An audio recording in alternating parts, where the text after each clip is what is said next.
Pak Prabowo, saya minta maaf Dari karena salah menilai. dari lubuk hati yang Ya, paling dari dalam. lubuk hati yang paling dalam kan. Iya. Waktu itu kan ya masih umur berapa gue kan awal-awal baru bisa nyoblos kan. Ngeliat aja gitu Pak. Maaf ya Pak. Orang tulus ya.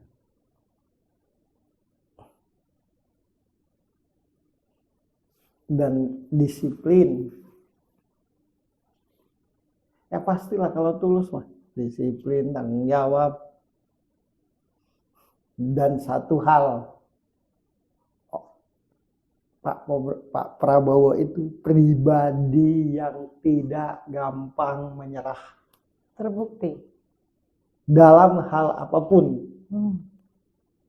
Pak Prabowo itu adalah pribadi yang harga diri di atas segala-galanya.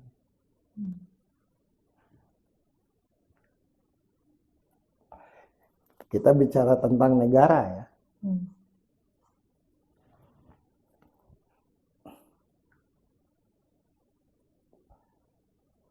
Senang dia. Iya, melihat apa yang tampak sekarang ini, yang dirasakan gitu sekarang ini. Salah penilaian tuh dulu kan gue pikir ambisius gitu akan kekuasaan. Sekarang ini, oh bukan ambisius tapi saking cintanya dengan Indonesia dan pengen ikut andil gitu. Ingin melakukan sesuatu, makanya itu adalah posisi yang sangat diinginkan oleh dia gitu untuk membuat perubahan, perbaikan dan kemajuan negara ini gitu. Kalau Pak Prabowo itu seperti yang kita lihat dan dengar selama ini, ya mana mungkin lah sinkron dengan pemerintahan sekarang.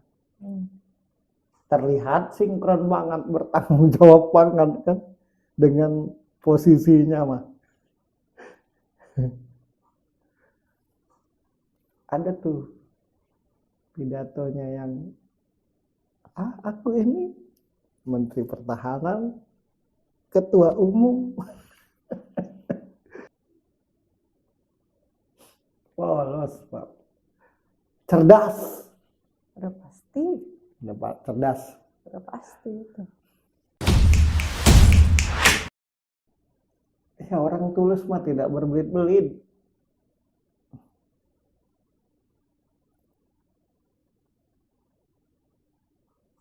Makanya kan kita melihatnya 2014, 2019 dengan melihat 2019 terutama. Iya, melihat sekarang tuh ya Allah. Kenapa jadi gini ya? Aduh. Salah gue. Nah.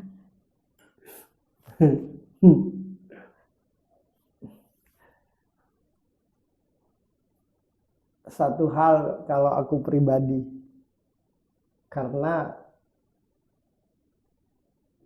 kalau kita bicara tentang kecintaan terhadap tanah air, pada kenyataannya kan bisa dibuat-buat.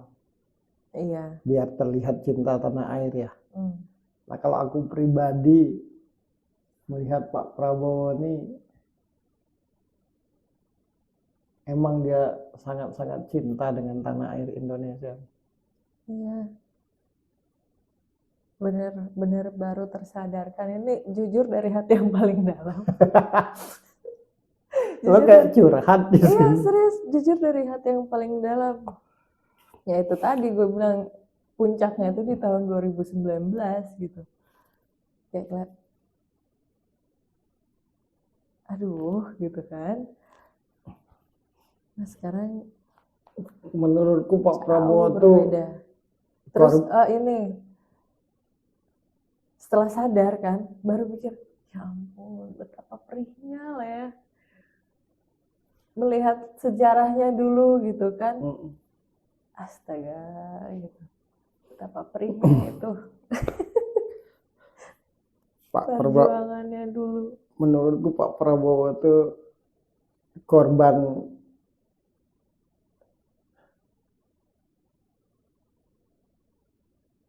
korban dijelek-jelekin aja sih. Iya. Aslinya tidak seperti itu. Ya seperti yang aku bilang tadi, masa orang jahat berhati tulus? Nggak ada loh.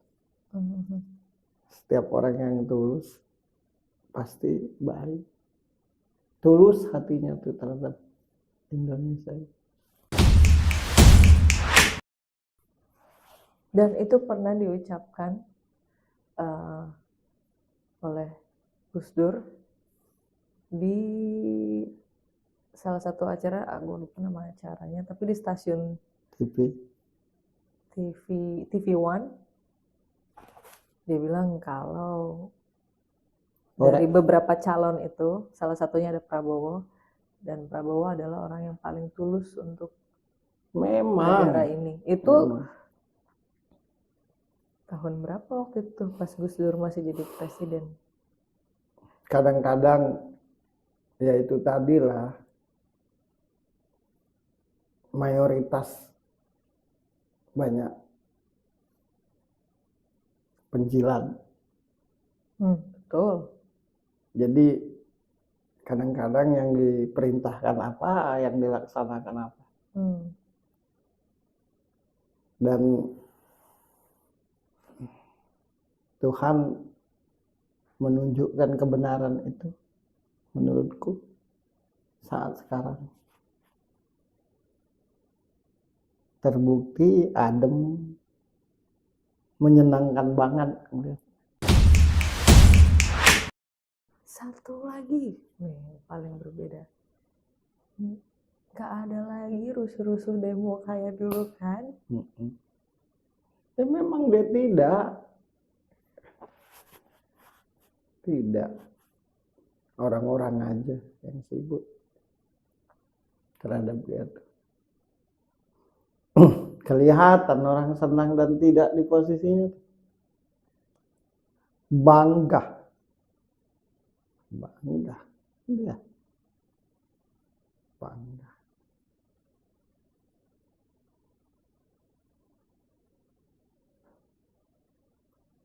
Kalaupun kelak nyalon presiden atau nyalon wakil presiden, ya bagus lah. Maju terus Pak. Tulus.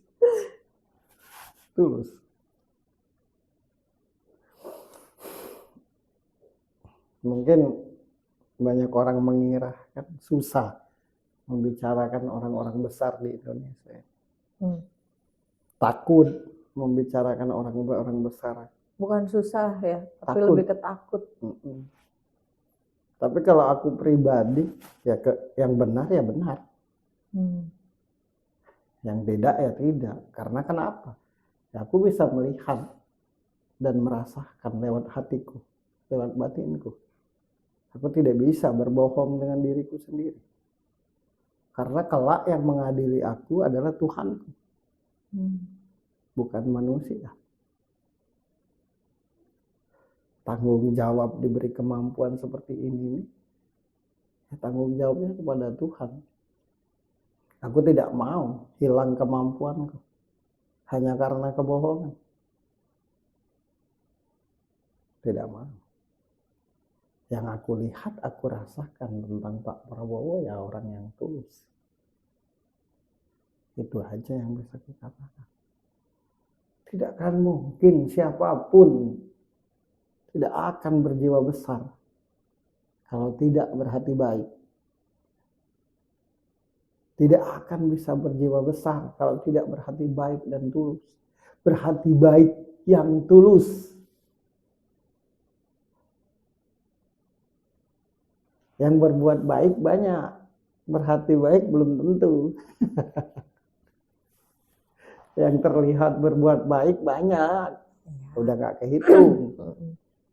Apalagi menuju Pilpres 2024 ini, terlihat baik semua.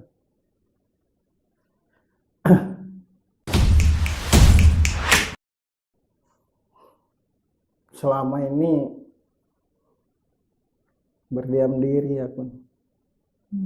Tapi capek lah. Capek lah.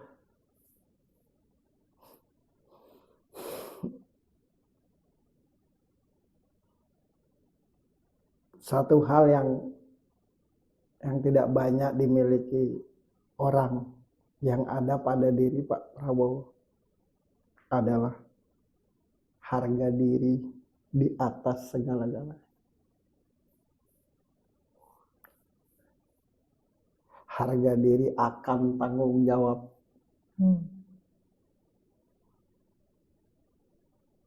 Pak Prabowo tuh pribadi yang sangat amat bertanggung jawab ketika diberi tanggung jawab. Pribadi yang sangat amat disiplin ketika diberi tanggung jawab. Apapun itu, ketika diberi tanggung jawab, sangat amat bertanggung jawab.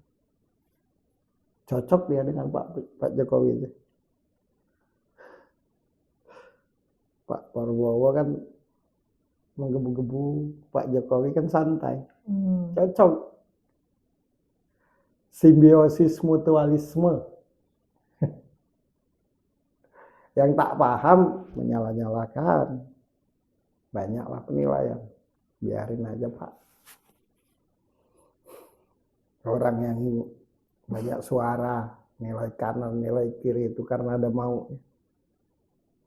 Kebetulan maunya tidak sampai. Karena kalau tidak ada maunya tidak akan banyak suara.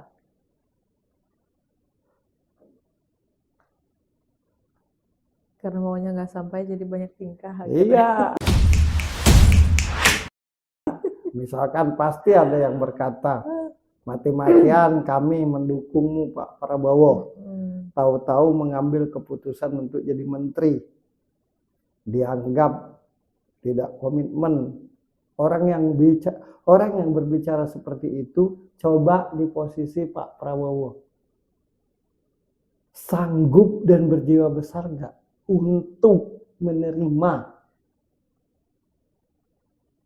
tugas menjadi menteri yang dipimpin oleh orang yang bertanding di 2 kali pilpres. Makanya orang-orang yang menilai Pak Prabowo tidak bagus karena menjadi menterinya Pak Jokowi, itu orang-orang yang nggak tahu diri. Hanya orang yang benci dan tidak suka kepada dia yang banyak nilai. Atau orang-orang yang ada maunya. Karena apapun bentuknya, kita hidup ini, mayoritas karena ada maunya semua. Coba deh. Ya iyalah. Korban yang ada maunya. Iya. Kita ini korban. Korban orang-orang yang ada maunya.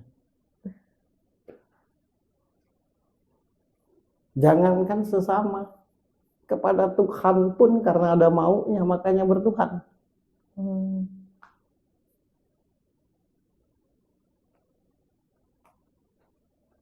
Bukti ada maunya, kalau senang banyak rezeki dipuja-puji Tuhan. Kalau lagi susah nggak ada duit disalah-salahin Tuhan, dianggap tidak mengertilah. Itu kan. Jadi lakukanlah segala sesuatu itu dengan ketulusan.